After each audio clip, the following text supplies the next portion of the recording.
दीनबंधो जगत्पते गोपेश गोपिका कांत राधा कांता नमस्तुते। तप्त कांचना गौरांगी राधे वृंदावनेश्वरी वृषभानुसुते देवी प्रणमामि हरिप्रिये। जय श्री कृष्ण चैतन्य प्रभु नित्यानंद श्री अद्वैत गदाधर शिवासादि गौर भक्त वृंद। हरे कृष्णा कृष्णा कृष्णा हरे हरे, हरे राम राम राम हरे हरे। मूकं करोति वाचालं पंगुं लंघायते गिरिं यत्कृपा तमहं वन्दे श्रीगुरु दीनतारिणं श्री परमानंद माधवं श्री चैतन्यमीश्वरं। वाञ्छाकल्पतरुभ्यश्च कृपा सिन्धुभ्य एव च पतितानां पावनेभ्यो वैष्णवेभ्यो नमो नमः। हरे कृष्ण। तो आप सबको स्वागत है हमारा प्रातःकालीन ब्रजमंडल परिक्रमा में। आज हमारा 8वां दिन है और पिछले 8 दिन से हम ब्रज की जो उत्तर दिशा में जितने सारे परिक्रमा स्थल है उसको हम कर रहे हैं। शेष साई, कोसी और बैठान, पाईग्राम, छाता, उमरो, कोकिलवन और कल हम खेलन वन में खेलन वन का लीला सुन रहे थे। और खेलन वन के पास ही और कुछ खेलन वन से 2-3 किलोमीटर चल के जाने पे आता है ये स्थान राम घाट, जिसका नाम है राम घाट। ये यमुना देवी का घाट है इधर। तो बलराम जी को वृंदावन में ब्रज में दाऊ जी के नाम से जाना जाता है। कृष्ण कन्हैया दाऊ जी का भैया, कृष्ण को दाऊ जी के भैया के नाम से जाना जाता है। और यशोदा महारानी बलराम जी को बहुत प्रेम करते हैं, क्योंकि यशोदा महारानी को पता है कि कान्हा अगर दाऊ जी के साथ हैं तो मेरे को कुछ टेंशन नहीं है। इसीलिए जब Kaliya when Kaliya had come to Vrindavan, जब कालिया ब्रज में आया था तो बलराम जी कुछ कारणवश उस दिन गए नहीं थे। तो कुछ घर का काम था, रोहिणी देवी बोले थे इधर रहने के लिए। तो जब समाचार आया कि इतना बड़ा एक सांप के विष से कृष्ण बेहोश हो गए और कृष्ण ऐसे सांप के अंदर फंसे हुए हैं, तो यशोदा महारानी वो समाचार सुन के ही बेहोश हो गई, क्योंकि बलराम जी दाऊ जी कान्हा के साथ नहीं है। और अगर दाऊ जी नहीं है तो कान्हा का तो कौन ख्याल रखेगा, कौन रक्षा करेगा। तो यशोदा महारानी ब्रज में कृष्ण को अलाउ करती थी, परमिशन देती थी जाने के लिए, गोचारण के लिए, क्योंकि दाऊ जी हैं और पूरा खाना का सब कुछ का दाऊ जी के साथ भेजते हैं। तो बलराम जी का ये स्वभाव है। बलराम जी एक ही व्यक्ति है ब्रज में जो पूरा 5 रस में भगवान का सेवा करते हैं।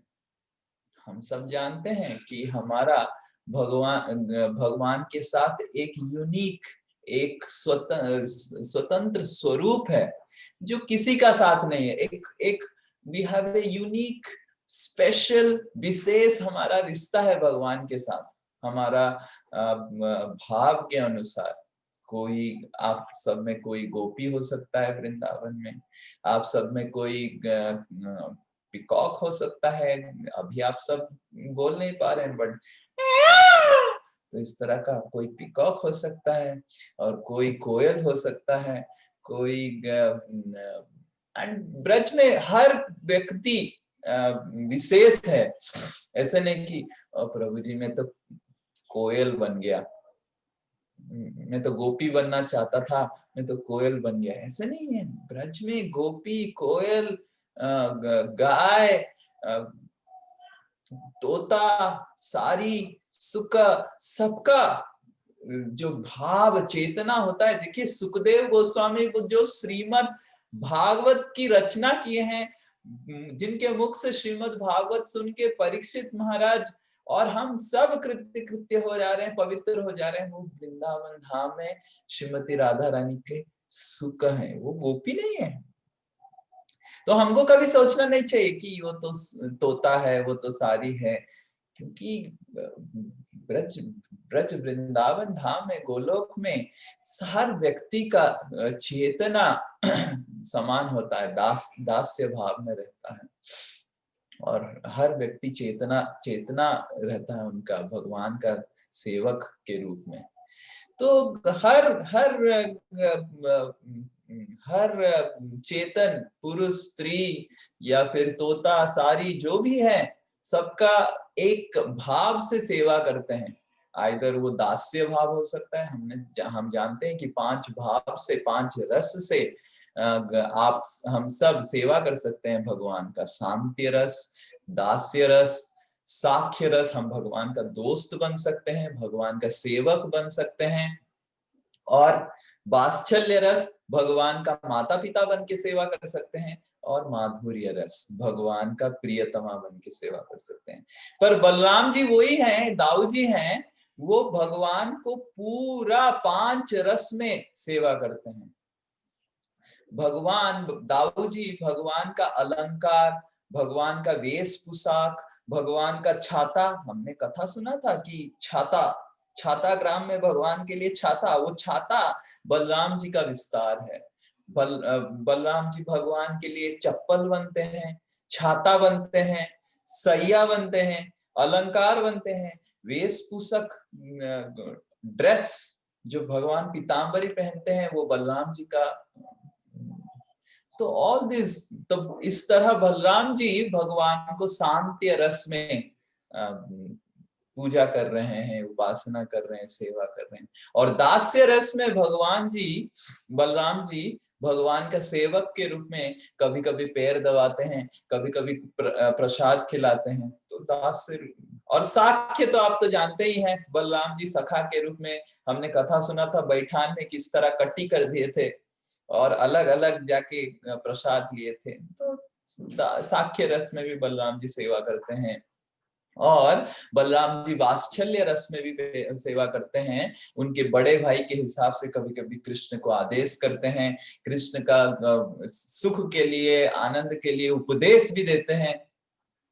और बलराम जी माधुर्य रस में भी अनंग मंजरी बन के श्रीमती राधा रानी और सखियों का साथ कृष्ण का सेवा करते हैं। अनंग मंजरी, ये अनंग मंजरी जो है, is a very extremely special personality इन वृंदावन। आपको पता होगा कि नहीं, अनंग मंजरी जो है वो श्रीदामा और श्रीमती राधा रानी की छोटी बहन के रूप में, मंजरी मतलब Manjaris are like small girls in spiritual world, those who are assistant to सखी। तो अनंग मंजरी बन के बलराम जी की ही विस्तार है, वो सारे सखियों को असिस्टेंस देते हैं कृष्ण, राधा कृष्ण की सेवा में, माधुर्य रस में। तो इस तरह बलराम जी पूरा 5 रस का आस्वादन करते हैं, क्योंकि उनका इतना सेवा भाव है, इतना भगवान को प्रेम करते हैं कि पूरा 5 रस में भगवान को सेवा देते हैं। तो ये हमारे दाऊ जी हैं। और कृष्ण और बलराम में कोई अंतर नहीं है, there is no difference between Krishna and Balaram. कोई अगर सोचता है कि कृष्ण और बलराम में कुछ अंतर है, वो नरकगामी हो जाता है, शास्त्र बताता है। तो केवल एक ही डिफरेंस है कृष्ण और बलराम में, कोई बता सकता है? The only difference between Krishna and Balaram is in the color and nothing else. Krishna का स्वरूप श्याम रंग का है और बलराम जी का स्वरूप शरद ऋतु का जो बादल है। कृष्ण जो ज्येष्ठ महीने का जो बादल है, नया बादल है, काला बादल, उसकी तरह है। और बलराम जी शरद ऋतु का जो बादल है, उस तरह का व्हाइट कलर कम्प्लेक्शन। और कृष्ण पीतांबरी पहनते हैं और बलराम जी ब्लू कलर का ड्रेस पहनते हैं। That's the only difference. तो जब कृष्ण और बलराम जी वृंदावन ब्रज छोड़ के मथुरा चले गए, तो सारे ब्रजवासी को अब जब नंद महाराज जब यशोदा महारानी तो परमिशन ही नहीं दे रही थी। अक्रूर जब आए थे तो यशोदा महारानी बोलने लग गई कि ये मेरा छोटा सा बछड़ा है कृष्ण, उसको कंस जैसे शेर के सामने अक्रूर तुम रखेगा, तुम कैसा, कौन तुम्हारा नाम अक्रूर दिया, तुम तो क्रूर से भी क्रूरतम है, तुम्हारा नाम क्रूरतम देना चाहिए। तो इस तरह यशोदा महारानी कृष्ण को पकड़ के अपने आंचल में छुपा के रख रहे थे। मेरा कोई बेटा नहीं है, कृष्ण नाम का मेरा कोई बेटा नहीं है, इसका नाम कान्हा है, इसका नाम कान्हा है, इसको मत लेके जाओ, अक्रूर मत लेके जाओ। तो किस तरह नंद महाराज यशोदा महारानी को हाथ जोड़ के प्रार्थना करके निवेदन करके बोले कि मैं जरूर कृष्ण को वापस लेके आऊंगा, ये मेरा तुम्हारे प्रति संकल्प है, शपथ है। This is my promise to you that I will definitely bring Krishna back to Vrindavan. तो इस प्रॉमिस से यशोदा महारानी कृष्ण को अलाउ करते हैं, परमिशन देते हैं मथुरा जाने के लिए, कंस का वध करने के लिए। तो अक्रूर जब रथ के ऊपर सवार हो जाते हैं, तब तक ये सब शाम में चल रहा था, तब तक धीरे धीरे धीरे धीरे सारे ब्रज में फैल जाता है आवाज कि ये न्यूज कि कृष्ण जा रहे हैं मथुरा, कृष्ण जा रहे हैं मथुरा। और सारे गोपी लोग, जो ब्रज गोपी लोग जो छोटे छोटे थे, और वो इतना प्रेम बस रात भर चित्कार कर करके रो रहे थे कि कब सुबह होगा। और वो रात भर कोई सोए नहीं थे गोपी लोग। सब गोपी लोग अपने घर छोड़ के वो जो अक्रूर का रथ था, अक्रूर के रथ के नीचे जो पहिया था, पहिया के अंदर सो गए थे कि एटलीस्ट अक्रूर इतना क्रूर तो नहीं होगा कि हमारे ऊपर चढ़ा के कृष्ण को लेके जाएगा। इतना तो उसको, उसके हृदय में करुणा रहेगा कि एक अबला स्त्री को मारना नहीं चाहिए, और मार के हमको हमारे जो प्राणनाथ है कृष्ण को द्वारका नहीं, मथुरा नहीं लेके जाना चाहिए। तो इस तरह रात भर सारे गोपी लोग रथ, अक्रूर का जो रथ था, कंस जो भेजा था, उसके पहिया के नीचे, रथ के सामने, घोड़ों के खुर के साथ इस तरह सोए हुए थे। और अक्रूर जब सुबह उठे तो देखिए सारे गोपी लोग उधर ही सोए हुए हैं, और उधर उधर अश्रु का बन्या बह रहा है। there is tears all around। And Krishna जब आए तो कृष्ण को लेके सारे गोपी लोग एक एकांत जगह में चले गए। तो और उधर कृष्ण, राधा रानी और ललिता, राधा रानी तो कुछ बोल ही नहीं रही थी, ललिता देवी और विशाखा देवी बोलने लगे आप ही को क्यों जाना है, उधर कितने सारे, ये अक्रूर ही कृष्ण कंस को क्यों नहीं मार सकता है, उस कंस को इधर बुलाओ, हम उसको मार देंगे। तो इस तरह अलग अलग बेचैनी से गोपी लोग अलग अलग चीजें बताने लग गए। और फिर कृष्ण हाथ जोड़ के बताने लग गया, बलराम जी भी बताने लग गए कि हम जरूर आएंगे वापस। तो गोपी लोग बस यही कृष्ण का वचन सोच के कि कृष्ण जरूर वापस आएंगे, गोपी लोग परमिशन कभी नहीं दिए, और बलराम जी कृष्ण को लेके रथ में बैठ गए।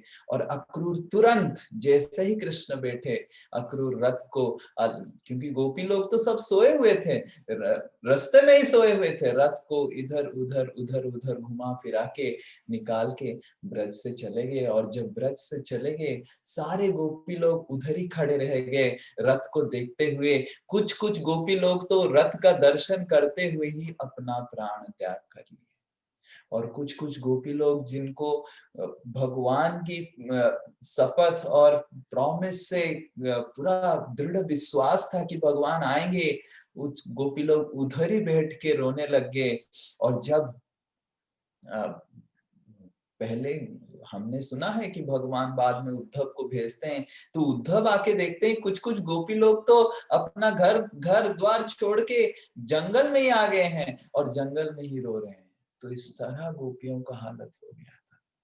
और जब उद्धव संदेश देके वापस आते हैं तो द्वारक तब तब फिर मथुरा से भगवान द्वारका शिफ्ट हो जाते हैं और गोपियों को, ब्रजवासियों को ये समाचार मिलता है कि कृष्ण अभी मथुरा में है, कृष्ण अभी मथुरा से द्वारका चले गए। जब मथुरा में थे तो ब्रजवासियों को थोड़ा तो आशा था कि कृष्ण वापस आ जाएंगे, पर जब मथुरा से सुने, समाचार मिला कि द्वारका चले गए, मानो ब्रजवासियों के लिए वो एक वज्रपात की तरह था।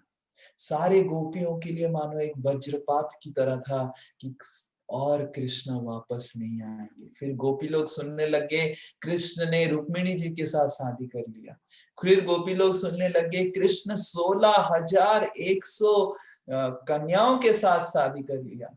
गोपियों को ये कष्ट होता था कि ये जो शहर की कन्या है वो क्या हमारी कान्हा को सेवा करेंगी, उनको तो कुछ पता ही नहीं है कृष्ण को क्या अच्छा लगता है, कृष्ण को क्या नहीं अच्छा लगता है। ये सोच सोच के कि कृष्ण को सही से सेवा होता होगा कि नहीं, गोपी लोग सिर्फ दिन भर रोते रहते थे।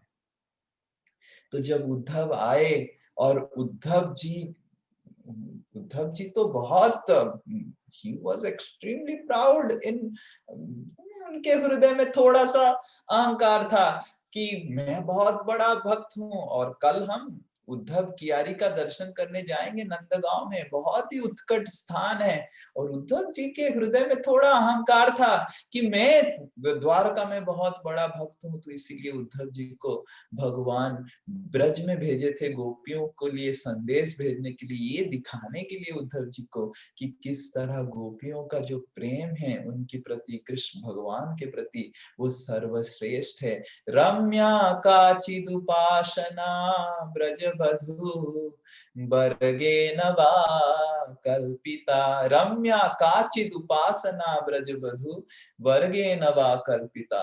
भगवान का जो ब्रजवधुओं का जो सेवा है, बा कल्पिता, कौन कल्पना भी नहीं कर सकता है। गोपियों का जो सेवा है, भक्ति है, कोई कल्पना भी नहीं कर सकता है उस चरम सीमा को प्राप्त करने के लिए। तो जब उद्धव वापस आते हैं और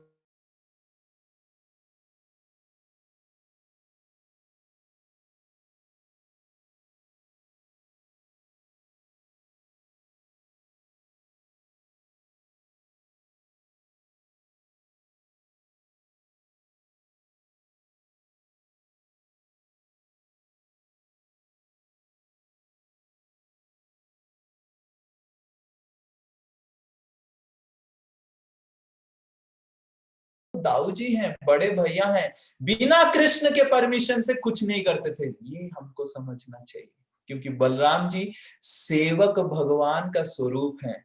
बलराम जी हालांकि भगवान है, कृष्ण से अभिन्न है, he is same as Krishna, but he is taking the role of servitor godhead, he is taking the role of sevak bhagwan. हम आजकल के कलयुग सेवक तो बिना मास्टर का परमिशन से सब कुछ कर लेते हैं, तो पर भगवान जो सेवक का रोल निभा रहे हैं, दिखा रहे हैं कि बिना कृष्ण का परमिशन से वो कुछ नहीं करते थे। बलराम जी को बहुत ही कष्ट होता था कि हम, मेरे को ब्रज जाना है, मेरे को नहीं जा रहे हैं। पर एक दिन द्वारका में बलराम जी उद्धव संदेश देने के आने के बाद बलराम जी कृष्ण को एकांत में मिलने जाते हैं और कृष्ण को हाथ जोड़ के बोलते हैं, मैं तो सुना था कि हम दोनों अवतार लिए हैं करुणा प्रदान करने के लिए, ये किस तरह का करुणा है, आप क्यों नहीं ब्रज जा रहे हैं वापस, और कितना कष्ट में है ब्रजवासी, आपके हृदय कितना कठोर है, और खाली सब कोई आपको करुणा का सागर के रूप में प्रार्थना करता है, आपको आपका हृदय कोमल के रूप में है करके प्रार्थना करता है, पर आपका हृदय सबसे ज्यादा कठोर है। तो कृष्ण ये सुन के बोलते रहते हैं कि हाँ मेरा हृदय कठोर है, हाँ मेरा हृदय कठोर है, हाँ मेरा हृदय कठोर है। 3 बार बोल के कृष्ण उधर ही बलराम जी के सामने बेहोश हो जाते हैं। और बलराम जी जब उठाते हैं कृष्ण को, कृष्ण बताते हैं कि मैं अगर ब्रज वापस जाऊंगा तो उधर एक बार मैंने झूठ बोला है कि मैं वापस आऊंगा, और एक बार मैं झूठ नहीं बोलना चाहता हूं, क्योंकि इधर अभी भी बहुत सारे असुर बचे हुए हैं। मैं जब वापस जाऊंगा ऐसे जाऊंगा कि फिर से वापस मेरे को द्वारका मथुरा नहीं आना पड़े। तो इसीलिए मैं अभी नहीं जाना चाहता हूं, और फिर से दूसरा बार मैं झूठ बोल के गोपियों को, ब्रजवासियों को वापस द्वारका नहीं आ सकता हूं। पर मैं आपसे निवेदन करता हूं बड़े भैया दाऊ जी कि आप जाके ब्रजवासियों को सांत्वना दीजिए, प्रेम दीजिए, और मैया को, नंद बाबा को मेरे बारे में बताइए कि किस तरह मैं उनको हर समय याद करता हूं, पर मैं अभी नहीं, पर जरूर आऊंगा आगे जाके। तो ये आदेश सुन के बलराम जी का हृदय में अत्यंत आनंद संचारित होता है। बलराम जी बहुत आनंदित होके प्रिपरेशन करते हैं, और बलराम जी बोलते हैं मैं तुमको भी लेके जाऊंगा ब्रज। और कृष्ण कुछ बताते नहीं है, पर सारे यदु लोग डर जाते हैं, और सारे यदु लोग बलराम जी को कुछ नहीं बोल सकते हैं। हमको पता है दाऊ जी बहुत is a very difficult. Dau ji अगर कुछ ठान लेते हैं, जैसे हमने कथा सुना था पहले कि दाऊ जी ने ठान लिया था कि सुभद्रा का शादी दुर्योधन के साथ होगा, तो बाप रे, नो यदु, द्वारकावासी कोई मना नहीं करता था। फिर भगवान ने कैसे सन्यासी बना के अर्जुन को लेके आया था और अपहरण करवाया था, ये लीला तो बहुत ही प्रेमदायक है। तो बलराम जी जो बोलते हैं, तो बलराम जी ने ठान लिया कि मैं ब्रज जाऊंगा, तो कोई नहीं बोला। पर यदु लोग बहुत निवेदन करके कृष्ण को उधर द्वारका में रख लिए, क्योंकि यदु लोगों को डर था कि कृष्ण अगर वापस ब्रज जाएंगे तो वापस नहीं आएंगे। बलराम जी तो आएंगे, क्योंकि Balram ji is quite sober, but Krishna तो he gets completely flowed with the emotions of the gopis and ब्रजवासीज, तो वो वापस नहीं आएंगे। तो यदु लोग निवारण किए थे, तो केवल बलराम जी अकेले ब्रज में आए थे चैत्र और वैशाख के महीने में। और चैत्र और वैशाख के महीने में बलराम जी ब्रज में आके 2 महीना रुके थे। और जब बलराम जी ब्रज में आए तो देखिए ब्रज में मानो एक मातम सा फैला हुआ है। और जब रथ देखे गोपी लोग, जो गोपी लोग अपेक्षा कर रहे थे बाहर ही, जब वो रथ देखे सारे गोपी लोग चित्कार करने लग गए, कृष्ण आ गए, कृष्ण आ गए, श्याम आ गया, कान्हा आ गया। तो मान लो और बलराम जी देख रहे थे कि मातम है, एक बहुत बड़ा उत्सव होने लग गया। फिर देखे सारे गोपी लोग रथ में जाके बलराम जी को दंडवत किए और बहुत आनंदित तो थे, और जैसे मानो उनका आनंद एक बहुत जोर से आनंद तुरंत, जैसे कभी कभी ऐसे होता है कि आपको बहुत आनंद मिलता है, फिर आपको पता चलता है कुछ गलत चीज हो गया, तो तुरंत आपका आनंद चला जाता है। तो उसी तरह जैसे ही रथ में केवल बलराम जी को देखे, बहुत सारे गोपी उधर ही फिर से बेहोश हो गए कि कृष्ण नहीं आए हैं, कि केवल बलराम जी, दाऊ जी आए हैं ब्रज। तो दाऊ जी, बलराम जी तुरंत बाबा और मैया के पास जाते हैं, और मैया नंद बाबा इतना प्रेम से बलराम जी को आलिंगन करते हैं। और बलराम जी का नाम सुखदेव गोस्वामी इधर संकर्षण दिए हैं। संकर्षण मतलब जो आकर्षित करता है। तो जब नंद महाराज और यशोदा महारानी बलराम जी को आलिंगन करते हैं, बलराम जी अपने मन में कृष्ण को आकर्षित करते हैं और अपने मन में कृष्ण को जागृत करते हैं, ताकि नंद बाबा और यशोदा महारानी को लगता है कि जैसे वो कृष्ण और बलराम, दाऊ जी और कान्हा दोनों को आलिंगन कर रहे हैं। सुखदेव गोस्वामी ये भागवत में बताते हैं। तो फिर नंद महाराज कृष्ण के बारे में पूछते हैं कि आपका छोटा भाई कैसा है, आपका छोटा भाई क्या आनंद में है, और बाकी यदु लोग क्या कुशल मंगल हैं। फिर बाकी सारे गोपी लोग नंद नंद भवन में आ जाते हैं, और सारे गोपी लोग पूछने लगते हैं बलराम जी को कि वो कृष्ण क्या आनंद में है, उसका क्या सेवा सही से हो रहा है, उसको क्या हमारे बारे में कभी भी याद आता है, या फिर शहर की स्त्रियों से शादी करके हमारा सब सेवा वो भूल गया है। इस तरह बोल बोल के गोपी लोग उधर ही रोने लग जाते हैं, और बलराम जी अनेक अनेक प्रकार से सांत्वना देते हैं, और कुछ गोपियों को अलग जगह एकांत में जाके बहुत कुछ समझाते हैं। तो चैत्र की पूर्णिमा में बलराम जी राम घाट में आके, बलराम जी के भी कुछ अपने सेट ऑफ गोपीज होते हैं, तो उनको लेके बलराम जी इधर चैत्र की पूर्णिमा में, वैशाख की पूर्णिमा में, और ये 2 महीना रात में राम घाट के पास रास लीला करते हैं। तो ये राम घाट में बलराम जी, ये राम घाट नंदगांव से देखेंगे बहुत दूर है, और यमुना के किनारे हैं, और इधर आके बलराम जी रास लीला करते हैं। तो हम देख सकते हैं, जस्ट 1 मिनट।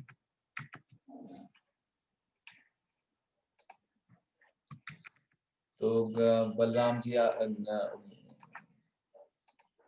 जैसे इधर देख रहे हैं आप पिक्चर कि बलराम जी रास लीला करते हैं उनके सारे गोपियों के साथ, और बहुत आनंद देते हैं। उस समय वरुण देव वरुणी को भेजते हैं बलराम जी का आनंद और प्रसन्नता के लिए। Varuni is a very very, आप सबको पता नहीं होगा, जिस तरह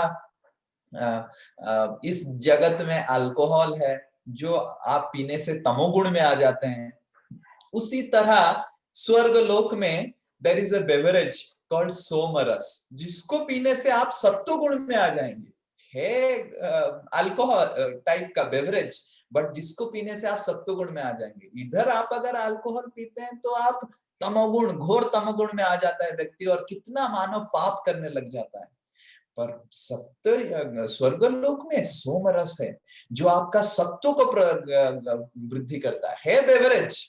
तो उसी तरह वृंदावन में, ब्रज में और आध्यात्मिक जगत में है वरुणी, और ये वरुणी बहुत टेस्टी होता है। हमारे इस्कॉन में बलराम जयंती में, बलराम जी के बर्थडे में बलराम जी को वरुणी पिलाया जाता है। ये शहद से बनता है, शहद, दही और थोड़ा दूध, रोज वाटर मिला के। आपको एक बार मैं वरुणी बनाना सिखाऊंगा, बहुत ही टेस्टी होता है ये वरुणी। तो वरुणी बनता है, तो वरुण देव स्वयं अपनी बेटी वरुणी को भेजी, और जो बहुत सुंदर वरुणी जूस बना के सारे बलराम जी और गोपियों को पिलाए। और फिर बलराम जी जब पी लिए, बलराम जी को मन किया कि यमुना में स्नान करने के लिए। यमुना देवी उस समय राम घाट में बहती नहीं थी। यमुना देवी दूर खेलन वन में, 3-4 किलोमीटर दूर खेलन वन में बहती रहती थी। तो बलराम जी आह्वान किए, यमुना यमुना यमुना, कालिंदी कालिंदी। तो यमुना देवी बोली, कौन ऐसे पियक्कड़ मेरे को बुला रहा है। तो यमुना देवी मोह में पड़ गई। यमुना देवी भूल गई कि वो स्वयं भगवान है। जैसे एक बार सुखदेव गोस्वामी बताते हैं, जैसे एक बार पार्वती देवी स्वयं जो माया देवी हैं, जो माया रचाती हैं, स्वयं पार्वती देवी जब जैसे रामचंद्र को सीता मैया की विरह में रोते हुए जंगल में विचरण करते हुए, जब जैसे पार्वती देवी एक बार माया जो स्वयं दुर्गा देवी है, वो सारे सारे जीव राशियों को अपने माया के चंगुल में फंसाती हैं, और स्वयं वो माया में फंस गई। सोची कि कौन कैसा ये भगवान है। हे नाथ, आप बताते हैं ये आपके नाथ हैं, ये भगवान है, पर ये अपने स्त्री के मोह में इतना फंसा हुआ है, इतना रो रहा है। तो शिव जी वारण करते हैं पार्वती देवी को, हाँ ये तो लीला है। तो पार्वती देवी बोलते हैं, नहीं नहीं ये लीला नहीं है, ये तो इतना मोह में फंसे हुए हैं। तो पार्वती देवी खुद सीता मैया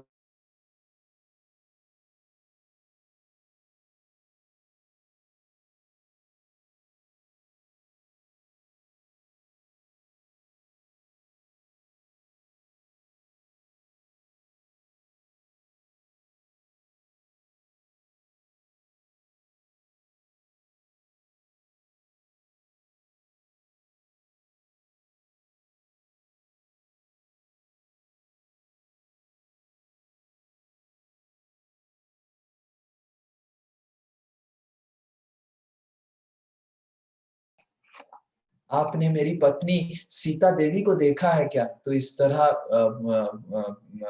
पूछते हैं रामचंद्र भगवान। तो तुरंत रामचंद्र पार्वती देवी का माया तुरंत दूर हो जाता है, ये सोच के कि वो जो सोच रही थी कि भगवान भगवान नहीं है। तो उस तरह यमुना देवी भी माया में पड़ जाती हैं और फिर बलराम जी अपना हल निकाल के यमुना देवी को खींचने का कोशिश करते हैं। और यमुना देवी को जब खींचने का कोशिश करते हैं और यमुना देवी तब पता चल जाता है कि ये स्वयं भगवान है। और भगवान को आके यमुना देवी दंडवत करने लग जाती हैं। तो बहुत बलराम जी को प्रार्थना करती हैं। इधर देखिए बलराम जी को बहुत प्रार्थना करती है यमुना देवी और प्रार्थना करके सांत्वना करती है, फिर यमुना देवी पास आ जाती। तो एक्चुअली यमुना देवी खेलन वन के पास, जब कृष्ण छोटे थे ब्रज से वापस चले गए थे तो यमुना देवी खेलन वन के पास बहती थी, पर बलराम जी खींच के अपने रासलीला में यमुना देवी को राम घाट के पास ले लिए। तो इसीलिए ये घाट का नाम राम घाट हो गया, जो घाट बलराम जी स्वयं बनाए थे अपना हल से। और अभी भी देखेंगे यमुना देवी इधर टेढ़ी है, यमुना देवी सीधी आ रही है पर ऐसे टेढ़ी होके राम घाट से बह के फिर वापस चली जाती है। और सुखदेव गोस्वामी बोलते हैं कि अभी भी आप जाएंगे राम घाट के पास, देखेंगे यमुना देवी बहुत सारे 100-150 छोटे छोटे छोटे छोटे स्ट्रीम्स, छोटे छोटे होके बहती रहती है, क्योंकि बलराम जी ने उसको उनको हल से खींचा था। तो ये राम घाट में ये लीला हुआ है। राम घाट के पास आप ये सुंदर दाऊ जी का मंदिर में, इस सुंदर दाऊ जी का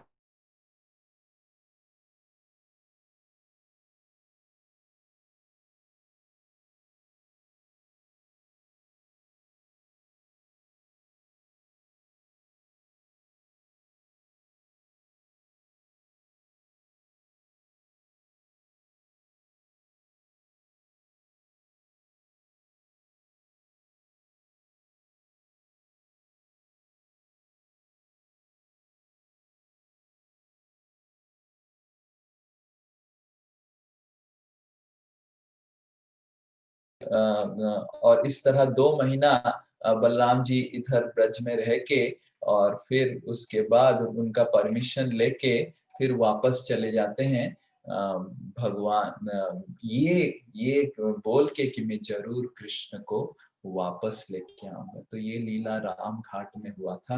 ये अत्यंत अत्यंत रमणीय स्थान है और हमको इधर प्रार्थना करना चाहिए कि जिस तरह बलराम जी भगवान का सेवा करते हैं और बलराम जी किस तरह हर हर ब्रजवासियों का सेवा भाव से बलराम जी आए द्वारका में, तो उस तरह मैं भी वैष्णव का सेवा करूं, कृष्ण का सेवा करूं। क्योंकि केवल भगवान को अगर प्रसन्न करना है तो उनको भक्तों के हृदय में अगर हम आनंद संचारित कर रहे हैं तो भगवान हमसे प्रसन्न होंगे। भगवान को प्रसन्न करने का एक ही तरीका है कि भक्तों को सेवा करना और भक्तों को आनंद देना। देखिए भगवान खुद बलराम जी होके वो भी इस चीज को, इस प्रिंसिपल को पालन कर रहे हैं। तो हमको बलराम जी को ये प्रार्थना करना चाहिए ये राम घाट की तीर्थ में। श्री श्री दाऊ जी भगवान की, श्री श्री राम घाट की जय, श्रील प्रभुपाद की, निताई गौर प्रेमानंदे। वाञ्छाकल्पतरुभ्यश्च कृपा सिन्धुभ्यैव च पतितानां पावनेभ्यो वैष्णवेभ्यो नमो नमः। कल हम नंदगांव की लाइव दर्शन करेंगे और बरसाना का भी जो छूट गया था उसका दर्शन करेंगे। और कल प्रातः सुबह में हम शायद हम बिहार वन का दर्शन करेंगे। और ये बिहार वन अत्यंत रमणीय स्थान है। बिहार वन में बहुत ही स्पेशल भगवान का और गोपियों का साथ लीला हुआ था जिसका हम श्रवण करेंगे। हरे कृष्णा। जय श्री प्रभुपाद की जय।